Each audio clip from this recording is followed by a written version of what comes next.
안녕하십니까. 박시영TV의 박시영입니다. 오늘 19번째 순서입니다. 일부 일사천리 코너를 진행하도록 하겠습니다. 오늘도 고익석 기자님 함께 해주셨습니다. 감사합니다. 안녕하세요. 네, 일주일 참 길게 느껴졌습니다. 어떻게 보내셨어요? 예, 어떻게 지나가는지 모르겠어요. 그러니까 큰 일이 너무 많이 터졌고 개인적으로 좀 일이 있었죠? 예, 그 지난 수요일 이 방송 마치고 예. 가는 길에 네. 그날이 그 윤석열이 뭐 어쩌고저쩌고 또 뭐 건의 비슷하게 했다가 네. 추미애 장관이 1시간 40분 만에 칼같이 리젝트하지 않았습니까? 네. 그러니까 법무부 알림이 2개 나왔는데 예. 방송 마치고 나가는 길에 그 2번째 알림을 알려진 그게 저한테 와 있어가지고 바로 페이스북에 올렸거든요. 예. 그래서 언론에 좀 보도가 됐죠. 고익석 기자님의 이름이. 그게 그저께 출연하셨던 박시영 TV의 기둥 최강욱의 친구들이라고 예. 최강욱의 친구들이라고 쭉 나왔어요. 그 결국 알림을 얘기는 공유했던 조국의 친구들에서 최강욱 뭐 이렇게 이거 아닙니까? 쉽게 아니, 얘기하면. 최강욱 그 최순실 비슷하게 연결시키려고 하다 네. 보니까 네, 네. 추미애 장관의 비선 실세들이다 뭐 이런 식으로 하는 바람에 네. 그래서 이제 제가 아직 최강욱 대표 제가 한 번도 못 뵀거든요. 네. 그래서 보면은 이 친구 그러려고 그래요. 조선일보가 맺어준 친구라고. 예. 참 그런 일도 있었고. 네, 그래도 근데 하여튼 요즘에 근데 이름 몇 번 나오셨죠? 언론에. 몇 개월 사이에 한두 번 뭐 나오지 않았습니까? 그 사이에 뭐 저번에 뭐죠? 그 정의연 사태 때 그 대구 이용수 할머니 예. 옆에 휠체어 끌어주던 사람이 곽상도다. 네. 뭐 그랬다고 오보 나오고 그랬었죠. 네, 네. 예. 이제 뭐 저희가 이제 5월 18일 날 저희가 이제 처음으로 선을 보였는데 박시영 TV가 지금 이제 이번 주에 이제 2달이 됩니다. 네. 예. 2달 되는데 때마침 그 10만 독자를 돌파할 수 있는 지금 상황이 된 것 같습니다. 예, 그래서 아마 곧 오늘 뭐 100명 지금 모자란다고 하는데요. 오늘 뭐 밤 늦게나 내일 정도면 10만 독자, 뭐 실버 버튼이라고 뭐 하더라고요. 그래요? 예. 10만 넘으면 실버인가요? 예. 훌륭하네. 그래서 뭐 미국에서 뭐 날라온다고 그러는데요. 아무튼 실버 버튼을 채워주게 만든 많은 분들한테 진심으로 감사드리고요. 성은에 보답하고자 저도 고민을 했는데 아직 뭐 확정은 안 됐습니다. 몇몇 분들은 다음 주에 예. 특별 출연을 좀 합니다. 많은 분들이 보고 싶었던 분들이 누구냐 했더니 김한규 지난번에 강남병 강남병 위원장. 요즘에 이제 TV에도 나오고 뭐 많은 인기를 얻고 있죠. 그래서 김한규 위원장을 다음 주 월요일 날 모시기로 했고요. 그리고 이제 수요일 날은 지금 이제 부동산 문제가 가장 큰 이슈고 검찰 개혁 이슈 두 가지가 아마 제일 관심사일 것 같은데요. 그래서 이제 그 두 가지를 모두 실제적으로 가장 책임도 지고 있고 많이 알고 있는 윤호중 사무총장, 법사위원장. 법사위원장. 그 전에 정책위원장도 했고요, 당에. 네. 기재위 간사도 했습니다. 그래서 부동산 정책에 대해서 굉장히 해박하고요. 원래 기재위를 오래 하셨죠? 예, 기재위를 오래 하셨습니다. 정책통이시죠, 예, 원래? 그렇습니다. 그리고 좀 입법 발의도 최근에 부동산 관련된 네. 법안도 냈고요. 그래서 윤호중 사무총장이 어렵게 시간을 좀 내주셨습니다. 그래서 네. 다음 주 수요일 날 일부에 출연하시기로 했고요. 그리고 윤호중 총장이 최근에 낸 그 부동산 관련 법안이 전세하고 월세 임대료를 네. 지방자치단체에서 규제할 수 있게 표준 임대료를 정해서 권장할 수 있게 하는 법안이었는데요. 그게 네. 이제 돌아가신 박원순 시장이 돌아가신 며칠 전에 2주년 기념 기자간담회를 했는데 그때 강력하게 요구했던 거예요. 그렇습니다. 지자체에서 그걸 좀 조정할 수 있게 하자. 네. 예. 시도지사가 책임을 가지고 네. 표준 임대료를 그 조사를 해서 예. 공시를 하게 만들어서 그렇죠. 그 그걸 가이드라인을 만드는 겁니다. 예. 그리고 그래서 그 법안이고요. 또 임대료 상한제 도입 뭐 이런 법안들을 내셨는데 박원순 전 시장의 유훈이랄까 뭐 네. 그런 의미가 있습니다. 네. 그래서 이제 그런 부분들에 대해서 짚어보는 시간 다음 주에 검찰 개혁 문제하고 부동산 정책과 네. 관련해서 윤호중 법사위원장, 사무총장 모시고 이야기를 좀 뭐 총선에 대한 에피소드도 좀 총선에 대한 어떻게 보면 사령탑 중에 한 분이었으니까 네. 1등 공신이었으니까 총선 얘기도 좀 들어보면 좋을 것 같고요.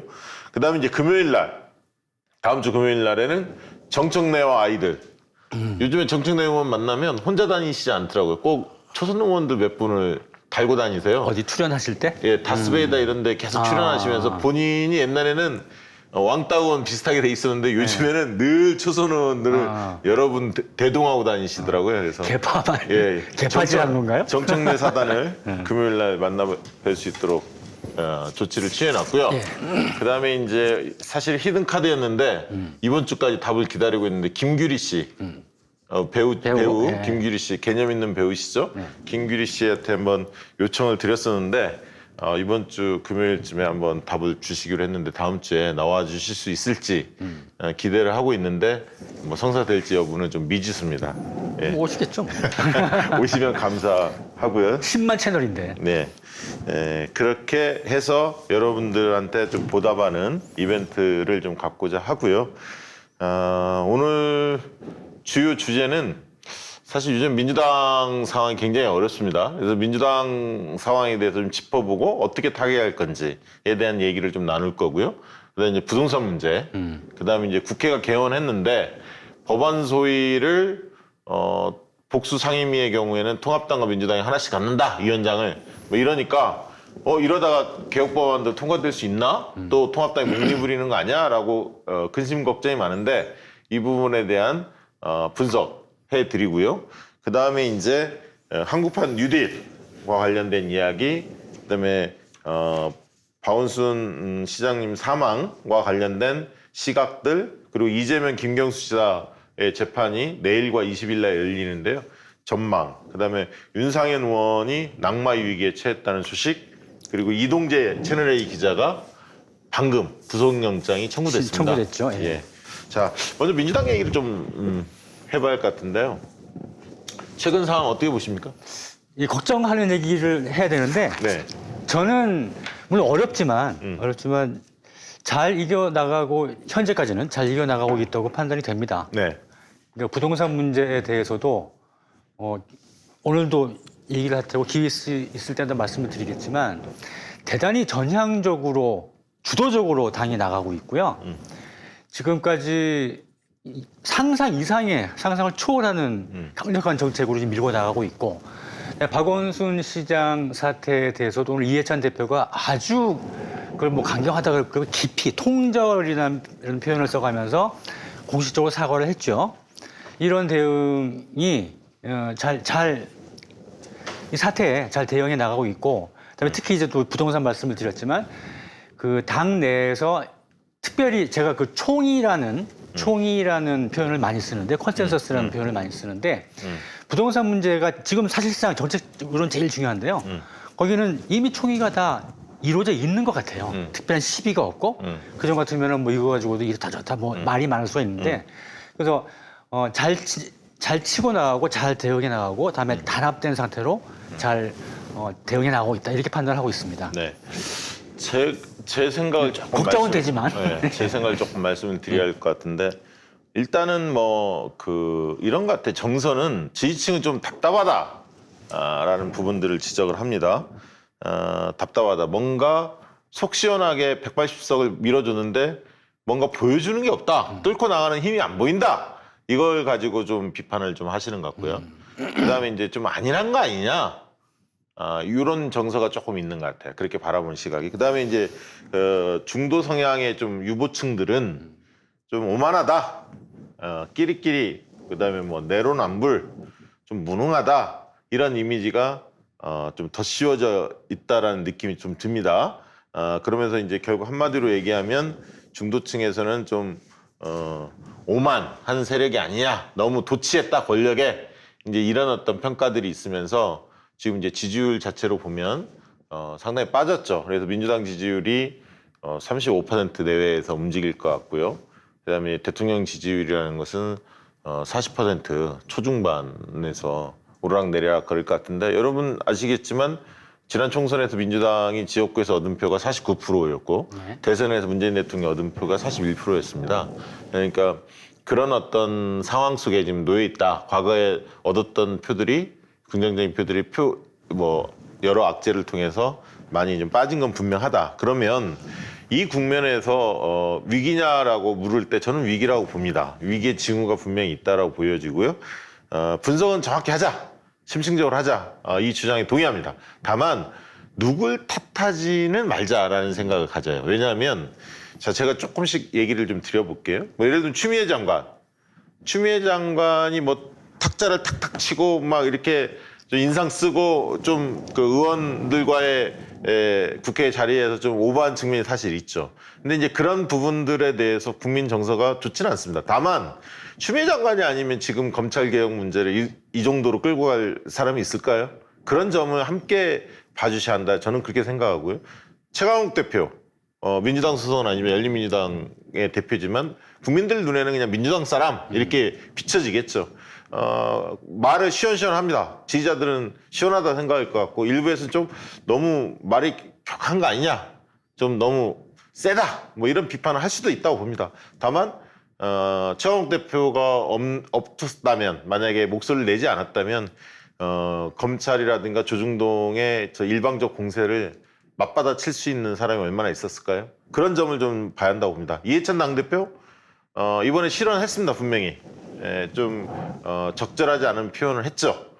물론 그 감정은 충분히 이해합니다. 이해찬 당대표의 심정은 이해하나 어쨌든 당대표이기 때문에 조금 더 조심스럽고 경각심을 가져야 하는 자리 또한 맞습니다. 그래서 잘못하셨으나 이해찬 당대표가 지금까지 당을 잘 이끌어온 수많은 공을 함께 봐주셔야 한다. 그런 측면에서 또 마찬가지로 김현미 장관도 부동산 정책에 대해서 문제점이 많이 노출했죠. 근데 그게 김현미 장관 한 사람의 문제만은 아닐 겁니다. 노력한 부분들도 많이 있어서 종합적으로 좀 봐줘야 하는 게 아닌가. 저는 좀 그렇게 생각을 하고요. 오히려 그러면 진단은 그렇다 하더라도 원인은 뭐 여러 가지 있지 않습니까? 다 하실 것 같고요. 원인은 뭐 일일이 나열하지 않겠습니다. 근데 특히 최근에 뭐 박원순 시장님 문제, 그리고 부동산, 뭐 북한 변수, 그다음에 뭐 인국공 이런 것도 말실수 이런 것도 있지만 기초의원들을 일탈하는 문제도 상당히 컸습니다. 예. 여러 군데에서 터졌어요. 기초의원들, 그렇죠. 광역의원들 이런 어떤 민주당 소속 의원들이 워낙 많다 보니까 기강이 빠지는 거거든요. 네. 그래서 이제 그런 것들이 국민들 눈에는 권력에 도취했다. 이렇게 평가를 받을 수밖에 없게끔 하는 잘못된 행태들이 좀 있었습니다. 그래서 그러면 이런 상황에서 그러면 과연 어떻게 돌파할 건가에 대해서 좀 말씀을 드리고 싶은데요. 저는 일단은 개혁과제와 민생과제 중에서 국민적인 공감도가 높거나 또 시급한 현안에 대해서는 7월 임시국회에서 상임위가 열리거든요. 대정부 질문이 끝나면 이제 상임위 열립니다. 이달 말, 내달 초부터.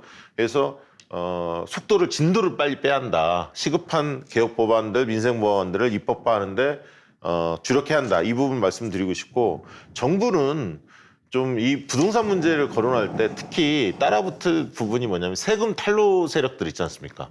그다음에 부정부패 세력들, 이런 세력들에 대해서 대대적인 좀 단속을 해야 한다. 그래야 국민들이 볼 때 나만 뭐 세금 뜯기는 게 아니라 이 공평과세에 대한 신뢰가 조금 더 생겨난다는 생각이 들고요. 아까 지방의원들, 단체장들 기강회의 부분과 관련해서는 지역위원들, 그러니까 지역위원장, 국회의원들과 평가를 연동시켜야 한다고 봅니다. 그러니까 지역위원회 평가할 때 앞으로 해당 지방의원들, 단체장들 누가 사고치면 지역위원장, 국회의원들에 대한 책임을 물어서 나중에 그 평가할 때 반영선을 시켜야 한다고 봅니다. 그래서 책임지고 이 기강이 해진 부분들에 대해서는 바로 잡아야 한다. 그런 생각이 들고요. 정기 감찰을 한다고 해요? 네. 예, 그러니까 그 중앙당, 그러니까 예. 중앙당에서만 하는 게 아니라 예, 전국당, 지방 그래서 다. 이거를 국회의원들하고 연동시켜야 돼, 평가하고. 네. 그래서 반드시 그렇게 갔으면 좋겠다는 생각을 들고요. 그다음에 그 공수처 문제에 대해서는 저는 그렇게 생각합니다. 검찰과 개혁에 대해서 너무 세게 붙는 거 아니냐 이런 우려감이 있는데 저는 그렇게 생각하지 않습니다. 검찰을 개혁할 수 있는 절호의 기회가 왔고 주도권을 확실히 잡고 있다. 시간은 집권 여당 그리고 그 검찰 개혁을 바라는 세력의 손에 쥐어져 있다 이렇게 보는데 호재가 하반기에 질비하다. 저는 그렇게 봅니다. 첫 번째 이제 공수처 문제도 있고요. 공수처 결국 매듭질 겁니다. 개정을 하더라도 마무리 질 거고 조국 재판 관련해서 진실이 드러나고 있고요. 그다음에 이재명 재판, 김경수 재판이 있지만 저는 낙관적으로 봅니다.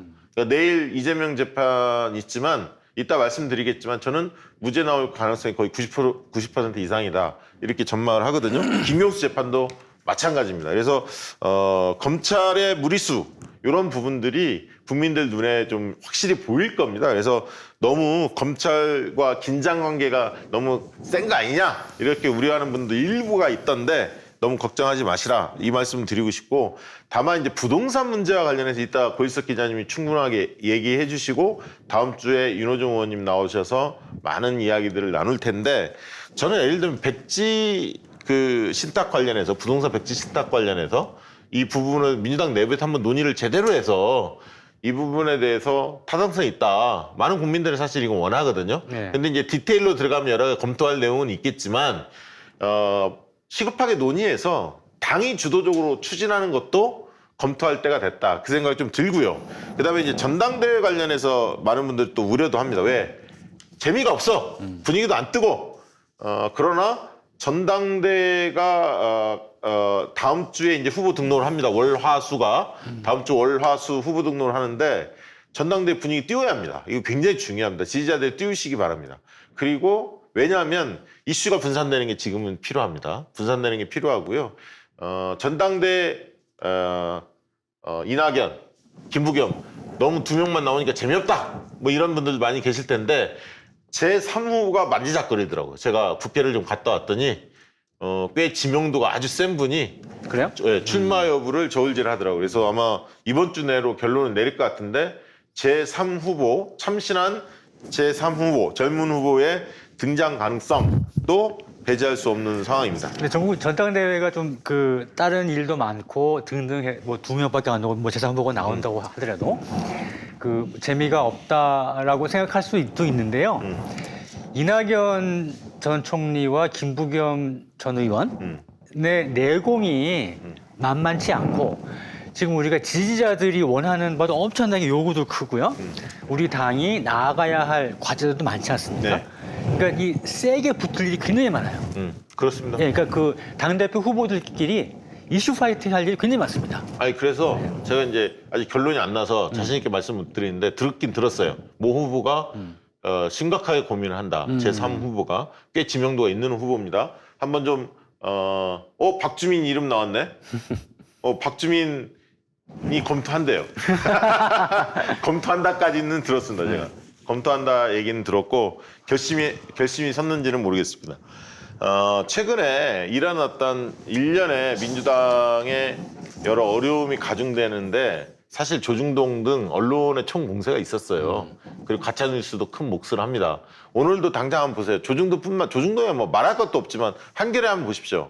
탁현민 비서관과 관련된 걸 폭로하지 않았습니까? 예. 근데 팩트체크 해보니까 엉터리야. 예, 아무것도 아닌 거 가지고. 예. 그러니까 전혀 아무것도 모르고 쓴 거예요. 모르고 쓴 거예요. 정말 이 정보가 다 공개되거든요. 사실 청와대에서 몇 건 정도를 발주했는지가 다 나오잖아요. 한 300건 발주했는데 15건 정도를 이 업체가 탁현민 비서관과 관련된 업체가 했다 이렇게 주장했는데 청와대는 3건밖에 없는 거예요. 나머지는 정부와 관련된 것이고 실제로 청와대에서는 일주일에 한두 건씩 행사를 한다는 겁니다. 그렇죠. 대행업체를 맡기는 거. 예. 그럼 1년이면 50에서 100건이고 한 3년이면 150에서 지금 한 300건 정도 된다는데. 이게 사실은 청와대는 대통령 쉬시는 날 아니면 전부 행사예요. 그렇죠. 근데 이게 에브리데이. 그 법인업체가 아니다 이렇게 시비를 걸었는데 아니 그러면 규모 큰 업체만 행사를 맡게 하는 겁니까? 작은 업체들이라도 실력 있으면 하는 거지. 그래서 이런 기사를 냈다는 것 자체가 한겨레도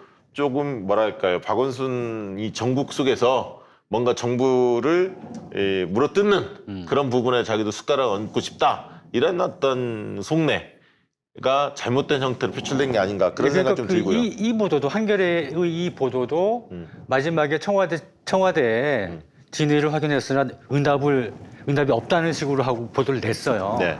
하루만 기다리면 확인할 수 있는데. 그렇죠. 응? 예. 그러니까 그거는 늘 그런 식이에요. 확인하면 아니라 그럴까봐 기사 못 쓸까봐 그냥 지르는 거예요. 그러니까 그때 우리가 언론개혁 이야기할 때 이 인터넷 속보 경쟁 이것 때문에 가짜 뉴스가 엄청나게 양산된다 그 얘기를 하셨잖아요. 예. 그러니까 또 확인하는 문제는 중요한데요. 예를 들어서 그 어떤 보도가 있는데 명예와 크게 관계가 없다. 근데 확인이 안 된다. 그런 경우는 확인 안 된다고 하고 보도해도 괜찮아요. 근데 보도의 결과가 누구의 명예에 큰 영향을 미치는 그런 것은 최대한 기다렸다가 확인하고 써야죠. 확인 안 되면 안 쓰든가 네. 최소한. 그래서 이거는 취재를 했으면 충분히 취재가 될 만한 그런 건이었는데 실제로 취재를 안 한 거예요. 그렇습니다. 네. 그리고 그 공수처 추천위원 중에 한 분이 추천위원? 예, 민주당 추천위원 몫으로 장성근 변호사를 추천을 했는데 이분이 결국 이제 사임을 했습니다. 논란은 뭐였냐면 N번방 조주민 공범을 변호했다. 이것 때문에 이제 그 언론에서 두들겨 맞았는데 많은 분들도 그것만 보면 왜 저런 사람을 썼지 이렇게 생각할 수 있는데 알아보니까 피고인 부모와 과거로부터 오랫동안 인연이 있었어요. 근데 이분이 잘 몰라서 그러는데 장성근 변호사가 변호사협회에서는 굉장히 신망이 두터운 분입니다. 그러니까 민변이 아니라 변호사협회에서 여러 활동도 많이 했고요. 그리고 이제 변호사 측에서는 뭐라고 얘기를 하냐면 형사 변호인을 하지 말라는 거냐. 그러니까 변론권에 대한 심각한 침해다. 네. 그러니까 이러다 보면 특정 사건을 변호했다는 이유만으로 사회적 지탄이 되는 현상이 되는 이런 상황에 대해서 굉장히 우려한다. 공식적인 성명도 발표했습니다. 원론적으로 문제이긴 해요. 변호는 누구나 악인이라도 변호를 해줘야 그럼요. 되는데 그걸 변호했다고 해서 그것이 하나의 전력이 되는. 그러나 정서라는 것도 아니 이게 정서가 있는데 그걸 어쩔 수가 없을 것 같아요. 제가 보기에는. 요즘에 뭐 N번방 문제가 워낙 네. 커지고 또 이 예를 들면 성추행, 성범죄 이런 네. 부분들이 또 많이 도드라지게 최근에 많이 나왔었으니까 네. 이제 그런 정서에 따라가긴 합니다만 조금 이분이 그런 얘기를 하더라고요. 실어증이 걸릴 정도의 상황이다. 직전이다. 마음이 너무 아프더라고요. 그러니까 그 변호했다는 이유만으로 그렇게 문매를 맞을 상황이냐. 그건 아니죠, 사실.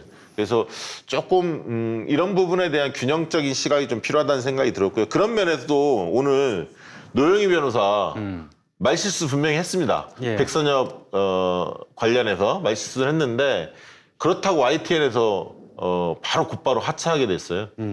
굉장히 들었어요? 좀, 마음이 좀 그렇더라고요. 이분이 뭐 대단한 진보적인 생각을 가진 분도 아니고 원래 중도적인 성향인데 하시고 싶은 말씀은 그거였죠. 친일 행적 이것이 자기는 판단의 기준이 굉장히 중요한 잣대다. 그런 친일 행적을 했던 동포에게 총을 겨눴던 사람을 안장시킬 수 있느냐 이거에 대한 이제 문제의식을 가졌는데 화면에 여러 개 짜집기가 나오니까 자기가 말실수를 한 거예요. 근데 본인이 바로 깨닫지 못했고 그러면서 이제 방송에서 문제가 나왔는데 결국 그 뒤로 몇 번을 사과했음에도 불구하고 결국은 YTN에서 자른 거죠. 그 동포에게 총을 겨눴다는 말이 마치 6.25 때 그랬다는 말처럼 예. 오인된 거죠. 그러니까 말실수를 한 겁니다. 예. 그 저기 만주의 네. 얘기를 한 건데. 그거를 생각하고 거죠? 자기는 얘기했다가 네. 실수를 한 건데 아무튼 그런 어떤 상황이 벌어졌고요.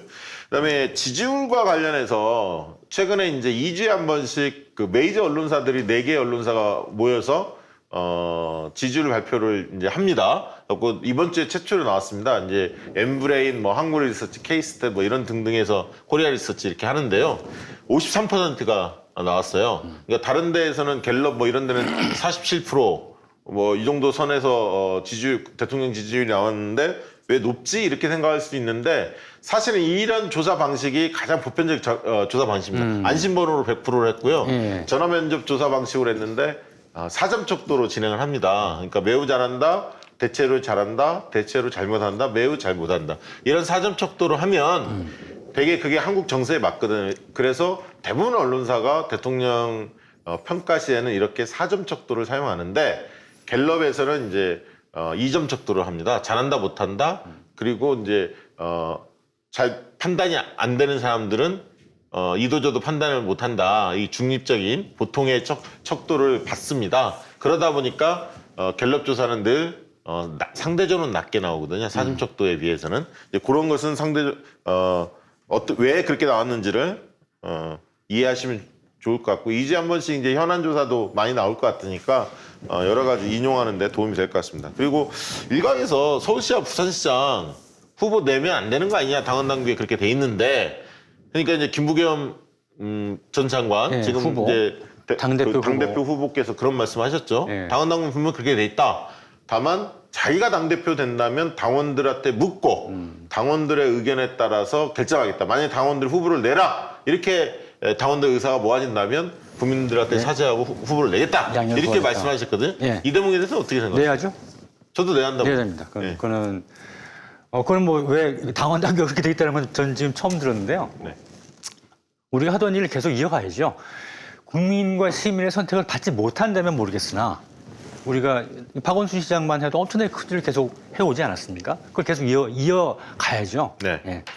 그래서 그 욕먹는 것도 있지만 사죄할 거 명확히 사과하고요. 네. 잘못한 건 사과하고 국민적 평가를 잘 받기 위해서 노력을 해서 좋은 네. 사람 내서 국민의 심판을 총선에 그러니까 그 재보궐선거에서 받는 게 오히려 정직한 방법이다. 저도 그렇게 근데 생각합니다. 그래서 제가 이제 요 주는 계속 그 부동산 스터디 하느라고 다른 걸 잘 실은 체크를 못했는데요.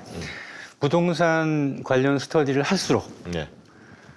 박원순 시장이 얼마나 큰 일을 해왔나는 것을 뼈저리게 알겠더라고요. 그러니까 지금 박원순 시장이 물론 어려운 처지에 있긴 하지만 그건과 관계없이 박원순 시장이 해왔던 또 추구해왔던 철학과 해왔던 정책 이것을 계승해서 발전시켜 나갈 수 있는 사람이 뒤를 이어야지 됩니다. 그럼요. 그게 박원순 시장이 사실 제가 들은 얘기로는 그 실종된 그 다음 날인가가 원래는 정책 발표가 준비돼 있었어요. 예, 그렇다고 해요. 네, 공급 대책을 예. 준비를 했고 그린벨트를 해제하지 않으면서 도심가의 고밀도 개발 고도를 풀어서 예. 고밀도 개발하는 역세권 예. 쪽에 40층, 50층짜리를 지어서 임대 아파트 등을 중심으로 서민 아파트, 서민 임대주택을 획기적으로 공급을 늘리는. 사실 그게 유일한 답이거든요. 사실 예. 맞습니다. 많은 분들이 공급 대책 중에서 이따 말씀 나누겠습니다만 임대주택이 답입니다. 사실은. 예. 그리고 그 임대주택이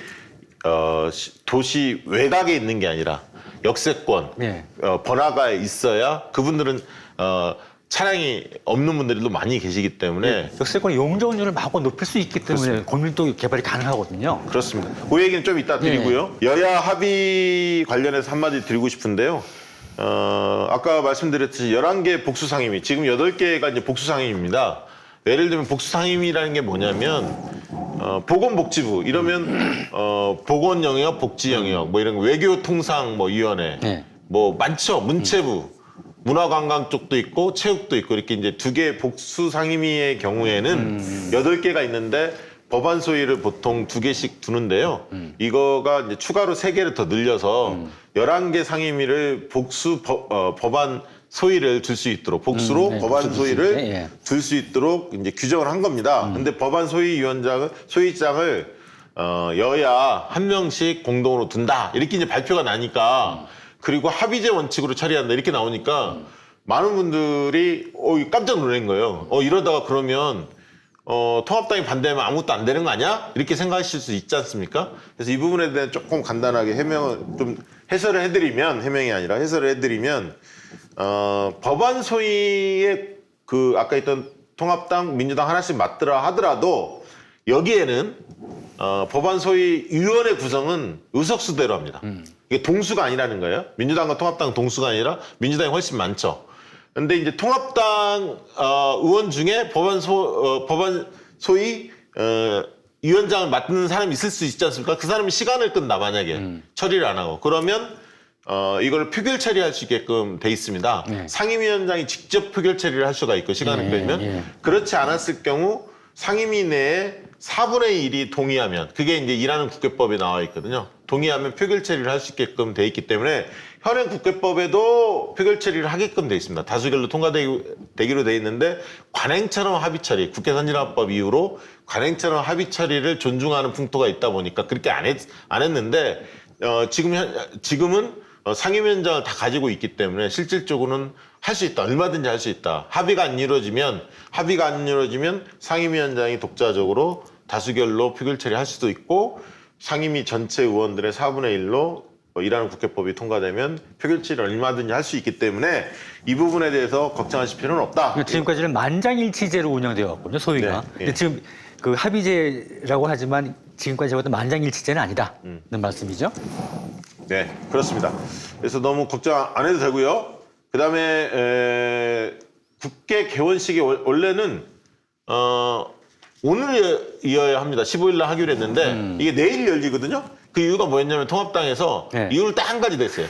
백선엽 장군 네. 안장식이 오늘 열린다. 네. 그래서 자기들은 국회 개원식보다는 안장식이 중요하다. 대통령 연설 자기들 국회의원 선서하지 않습니까? 이것보다도 백선엽 장군의 안장식이 더 중요하다. 이렇게 통합당이 판단한 모양입니다. 그래서 안장식 때문에 도저히 15일 날은 안 된다. 그래서 내일 불가피하게 대통령 연설 등 개원식이 16일로 연기가 됐다. 이 말씀 좀 드리고 싶고요. 한국판 뉴딜이 지금 어제 발표가 됐죠? 예. 내용 보니까 이미 미리 발표된 내용들이에요, 사실은. 그리고 그걸 좀 설명하는 자리였는데 160조 원을 투자하겠다. 2025년까지 이렇게 나왔고 이번 추경부터 재원들이 이제 들어갑니다. 그런데 내용을 보니까 디지털 뉴딜, 그린 뉴딜 이건 뭐 다 알고 계시고요. 거기에 이제 예산을 쏟고 또 고용사의 안전망 세 가지 축을 가지고 끌고 나가겠다 이렇게 이제 이야기하면서 우리 경제를 추격형 경제에서 선도형 경제로 바꿔내겠다. 이제 이 말씀하셨는데 비공개 토론회 때 나온 얘기를 한 마디씩만 소개를 할게요. 그게 엑기스더라고. 대통령께서 뭐라고 얘기를 하셨냐면 좀 더 대담한 실험도 했으면 좋겠다. 더 파격적으로 나가도 좋다. 이 얘기를 하셨고 이광재 의원이 참석을 해서 저도 이 의견에 동의를 했어요. 지난번 우리도 그런 얘기 했지만 디지털 그린 뉴딜과 관련해서 인프라 펀드를 조성하자. 그러니까 국민들이 참여할 수 있는 펀드, 참여형으로 정부 돈만 대지 말고 민간이 참여할 수 있는 거에서 제2의 벤처붐처럼 유동성 자금이 부동산으로 가는 게 아니라 이쪽으로 갈 수 있도록 틀을 좀 만들어내야 한다. 이렇게 좀 주장하셨고요.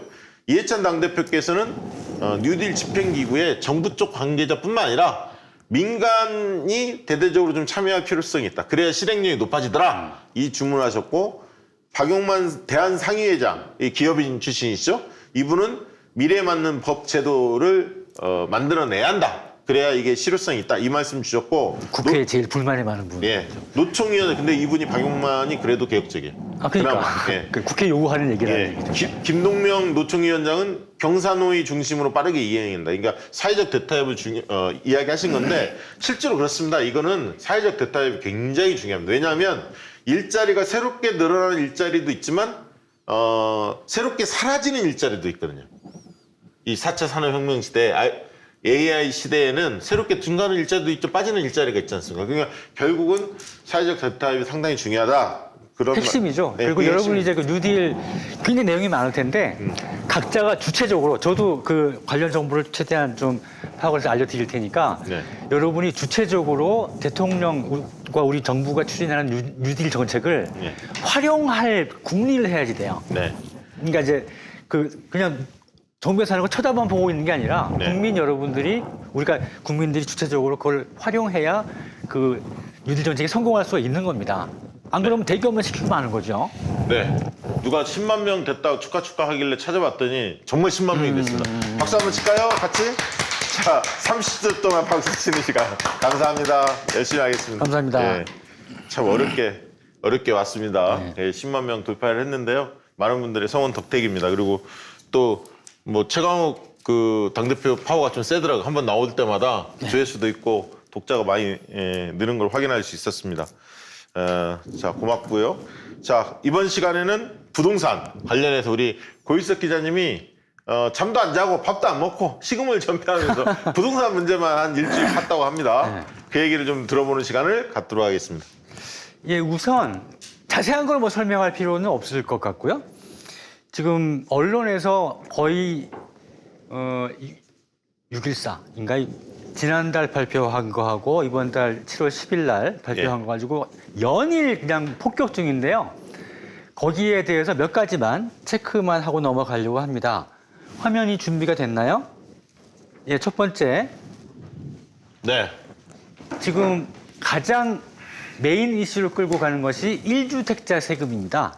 지금까지는 종부세 가지고 세금 폭탄이라고 했는데 네. 세금 폭탄에 대한 위력이 상당히 희석이 됐어요. 사람들이 별로 심각해하지 않아. 그러니까 이제 1주택자 가지고 물건 들어지는 거예요. 네네. 얘기는 뭐냐 하면 그 종부세 대상자 중 1주택자가 늘어나죠. 그다음에 공시지가가 올라가기 때문에 재산세도 올라갑니다. 그게 엄청나게 늘었다고 난리를 치는 거예요. 네. 근데 정리를 해드리면 지금까지 종부세 대상자가 1%인 거 아시죠? 5천만 국민 중에 50만 명입니다. 1%밖에 안 돼요. 이 중에 30만 명 전부는 아니고 실질적으로 10몇만 명이 이미 1주택자예요. 거기에 한 10만 명 정도가 추가될 것 같아요. 시세가 올라가지고. 그다음에 세율도 오르고.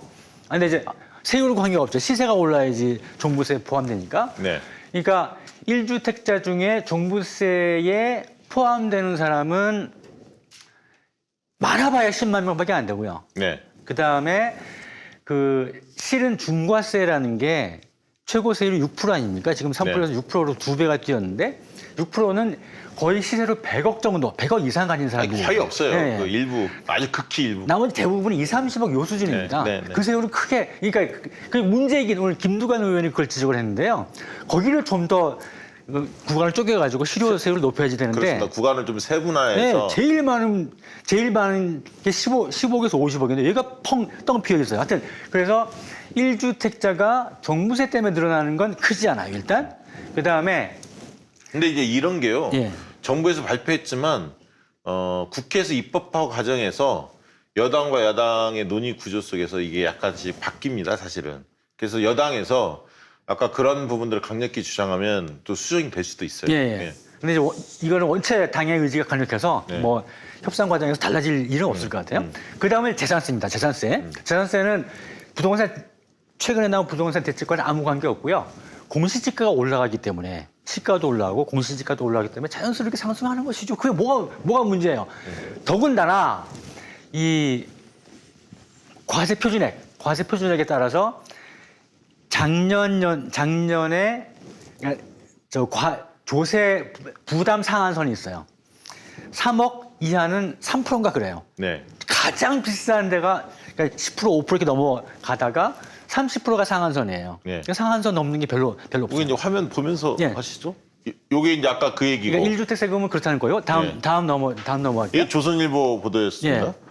요게 그다음에 이제 그거죠. 예, 서울경제인데요. 예. 이거 보면은 집 한 채 뿐인데 200만 원 더 내라. 재산세는 이럴 일이 없어요. 네. 그러니까 이미 지금까지 몇백만 원 내던 사람이 200만 원 더 낼 수는 있어요. 근데 겨우 100만 원 내던 사람이 200만 원 더 내는 일이 없어요. 왜냐하면 집값이 싸면 그러니까 100만 원씩 내는 거 정도면 한 10몇 억 되는데 그러면 많이 내봐야 30% 들어요. 그러니까 100만 원 내는 데는 130만 원 내는 거예요. 네. 이런 일이 없어요. 네. 이 보면 고가주택 60%가 세부담 상한선 넘기라고 나오잖아요. 예. 시가가 많이 올라서 예. 세부담 상한선 넘길 수 올라가죠. 있어요. 예. 근데 세부담 상한선 때문에 이렇게 많이 안 내요. 네. 많이 내봐야 130%예요. 네. 그걸 이렇게 뻥을 치는 거예요. 지금 뭐 부동산 대책 때문에 세금이 많이 늘어난 것처럼. 예, 다음 거 볼게요. 이제 공급 부족 가지고 제일 이제 물고 늘어지고 있는데 공급 부족은 또 이거 윤호중 총장님 나오셨을 때 좀 자세히 여쭙기를 하고요. 공급이 충분하지 않다는 여러 가지 기준이 있겠지만 지금 올해 공급되는 양이 서울만 놓고 보면 전국적으로도 마찬가지지만 서울만 놓고 보면 올해만 4만 호예요. 한 4만 3천 호쯤 돼요. 네, 이게 2008년 이후 2008년이 언제입니까? 12년 전 네. 우리 그 참여정부 바로 지나서 참여정부 지나서 그 이후로 최고로 많은 거예요. 지금. 그리고 지금 우리 정부가 계획하고 있는 게 3기 신도시 33만 호, 34만 호 포함해서 77만 호를 계획하고 있는데요. 수도권 지역에. 이게 어느 정도 양이냐 하면 지금까지 우리가 공급 확대로서 부동산 잡는 성공했던 유일한 조책이 뭐였냐면 노태우 정부의 200만 호 공급 정책이었어요. 200만 호를 다 경기도예요, 경기도. 분당, 일산, 평촌, 중동 뭐 이렇게 4개인가 5개인가 신도시를 지어서 200만 호를 지어서 집값이 뚝 떨어졌어요. 유일하게 성공한 케이스예요. 그 200만 호의 거의 절반쯤 되는 수준이에요. 네. 서울까지 네. 포함해서. 그러니까 결코 지금 공급 계획이 적지 않습니다. 77만 호 공급을 했다는 네. 거죠. 네. 그러니까 200만 원 거의 3분의 1이나 절반쯤 되는 거죠. 다음. 자, 이제 전세 문제인데요. 지금 뭐 임대차 3법 때문에 쫓아내버리고 새로 올려서 계약하겠다 이런 것 때문에 전세 대란이 벌어질 것이다.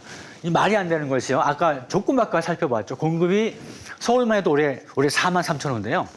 4만 3천 호가 새로 생기면 그만큼이 전세 물량으로 나옵니다. 네. 무슨 말이냐면 아시죠? 그 새로 그 단지가 입주가 시작되면 대개 30%에서 40%는 전세 물량가 나옵니다. 그다음에 그 집에서 살러 입주하러 오시는 분 집주인들 있을 거 아니에요. 그 집은 원래 살던 집은 팔든지 전세를 내든지 네. 해야 될 거 아니에요. 네. 그러니까 4만 3천 호가 전부는 아니겠지만 대부분 전세 물량으로 나오는 거예요. 아까 말씀드렸지만 서울 기준으로 볼 때는 2008년 이후에 가장 공급이 많은 해이기 때문에 절대로 예년과 뭐 전세 대란이 있었던 해가 언제였는지 모르겠지만 그때만큼 전세 대란이 있을 일이 없습니다. 다음 네. 전세 부족했죠. 예. 임대차. 임대차 3법의 가장 큰 문제는 뭐냐면요. 아까 말씀드렸듯이 이제 임대차 3법이 개정이 되면 월세 보증금과 월세를 함부로 못 올리니까 지금 사는 세입자를 쫓아내고 법이 개정되기 전에 네. 쫓아내고 자기가 새로 계약을 하면서 올리겠다 이렇게 한다는 거 아닙니까? 네. 그다음에 이제 지금까지 얼마나 살던 계약자였으면 다른 사람 그 사람 보내고 따로 하면서 근데 이것이 불가능해져 있어요. 네. 그래서 임대차 3법은 핵심적으로 지금 계약이 그대로 유지가 됩니다. 마침 요 법 개정되기 직전에 그 계약 기간이 끝나서 나가고 들어온 이런 아주 특수한 경우가 아니라면 지금 사시는 분들은 전세든 월세든 지금 계약에 2년 동안 살 수 있고 네, 계약이 연장이 되면서, 된다는 거죠. 지금 보통 다 2년 네. 2년에 한 번 더 할 수 있어요. 한 번 더 연장할 수 있다는 거죠. 자동 연장을 할 수가 있고 연장할 때 5% 이상 못 올립니다. 이것이 지금 모든 세입자들에게 똑같이 적용이 됩니다. 네, 그 점, 그러니까 뭐 그것 때문에 네. 그리고 세입자들이 피 볼 일은 없어요. 윤호중 총장이 낸 법안을 보면 임차 기간을 최대 6년까지 보장하는 한 번 더 해서. 계약 갱신 요구권 조항도 좀 포함되어 박주민 있습니다. 의원 법안은 그냥 예. 세입자가 원하면 그래서 원할 뭐 때까지 어떤 법안이 통과될지는 모르겠으나 한 3회 정도로 되지 네. 않을까. 그다음에 이제 오늘 그 부동산 관련 당정청 회의를 했는데 지금 앞에 세제 부분은 거의 다 일단 하여튼 뭐 더 올린 다음에 또 할 일이 있겠지만 일단은 다 이제 전체 결정은 마무리가 됐는데 공급 부분이 남았죠. 네. 공급 부분에 대해서 오늘 당정 협의를 했는데 그린벨트 해제까지 논의를 했다고 합니다. 어떻게 네. 결론 내려졌는지 홍남기 모르겠지만. 부총리 워딩 보면 좀 일부 해제할 가능성이 좀 비춰지던데요. 예, 저는 개인적으로 반대지만 어쨌든 하여튼 지금은 그 전체적으로 공급에 대해서도 네. 대통령께서 말씀하셨듯이 네. 시장이 깜짝 놀라서 자빠질 정도로 하긴 해야지 돼요. 네. 그럴 필요가 있긴 합니다. 자, 뭐 부동산 부분에 대해서는 다음 주에 좀 심도 깊게 다루기로 하고요. 한두 가지만 저도 멘트하면 어차피 그 세금만으로 잡을 수는 없거든요. 그러니까 이제 세제 문제는 상당히 파격적으로 나온 것 같고요. 근데 이제 공급 대책이 당연히 그 병행돼야 하는 거고 수요보다 공급이 조금 더 위에 있을 때 이게 이제 집값이 잡히는 건데 그래서 강남구 이런 데에 임대주택을 과감하게 할 필요가 있습니다. 사실 왜냐하면 그 학군이 좋기 때문에 사는 사람들인데 아이들 다 크면 12년 정도 애들 공부시키고는 빠져나가려고 하거든요. 그래서 그 임대주택 선호도가 상당히 있어요. 자가 선호도만 있는 게 아닙니다. 강남에. 그래서 그런 부분들을 재개발, 재건축 쪽을 조금 예를 들면 용적률을 높여주는 대신에 공공임대주택을 과감하게 넣고 그런 걸 정부가 매입을 해서 뭐 한다든가 이런 어떤 여러 가지 방법들을 아마 당이나 정부가 고민하지 않을까. 아까 역세권의 고밀도 개발 이런 부분까지 포함해서 고민하실 것 같고요. 이 부분에 대해서는 아무튼 다음 주 수요일 날 집중적으로 좀 다뤄보도록 하겠습니다. 윤호중 의원이 출연한다고 하니까요. 나머지 기타에 대해서 간단하게 살펴보고 박원순 시장님 관련된 얘기는 이따 2부에서 다루도록 하고요. 1부에서는 이재명 지사 대법원 판결이 내일 2시에 있는데 생중계한다고 합니다. 지난번에 잠깐 말씀드렸지만 소부라고 그 원래 서너 명이 하는 이 합의체에서는 의견이 좀 엇갈려서 결론이 안 나서 전원 합의체로 넘긴 상태인데 어쨌든 다수의 의견은 무죄 쪽으로 가지 않을까 이렇게 왜냐면 이제 좀 추정을 합니다. 은수미 시장, 성남시장이 예. 대법원에서 네. 또 10일 날이었던 것 같은데요. 네. 그 파기환송이 됐죠. 네, 네, 그래서 근데 그 내용은 약간 다르지만 판결 내용은 이재명 지사 케이스랑 똑같아요. 1심은 90만 원, 네. 2심에서 갑자기 300만 원 이렇게 됐어요. 네. 근데 대법원 판결은 1심 판결이 맞다는 겁니다. 네. 그러니까 이제 그 내용은 약간 다르지만 판결되어 온 흐름과 양상을 보면 이재명 지사도 아마 그럴 가능성이 그러니까 높지 저는 않을까. 뭐냐면 이게 만약에 다수의 그 소부에서 다수의 생각과 다른 판결을 내릴 것 같으면 전원합의체에서 이 심리 기간을 길게 가져야 돼요. 새롭게 검토하고. 근데 이게 한 2달 정도 물론 충분한 검토가 이루어졌기 때문에 쟁점도 좀 명확하고 예. 그래서 그게 시간이 이 판결의 시간이 오래 안 걸리는 거 보니까 전원합의체 넘어간 뒤로는 꽤 빨리 예, 이제 예, 날짜가 빨리 잡혔죠? 진행되는 두세 달 사이에 지금 한 3달 사이에 결론이 나는 것 같은데 제 느낌상으로는 그래서 무죄 가능성이 상당히 높다 이렇게 뭐 보고 있고요. 내일 한번 지켜보시죠. 그리고 이제 김경수 지사가 20일 날 재판이 있습니다. 2시에 지난번 한번 영수증 그 부분 관련해서 닭갈비집 사장님이 직접 나와서 증언을 해서 크게 요동치지 않았습니까? 김경수 지사한테 상당히 유리한 환경이 조성이 됐고요. 이번 20일 날 판결도 그래서 굉장히 중요합니다. 이 재판 20일도 판결이 아니라 재판합니다. 재판하는데 선고 공판 아니죠? 예, 그렇습니다. 근데 굉장히 중요한 그 뒤로 중요한 재판이어서 김경수 지사가 굉장히 준비를 많이 하고 있다는 얘기를 들었고요. 그래서 아마 긍정적인 소식이 들리지 않을까 예상이 되고요.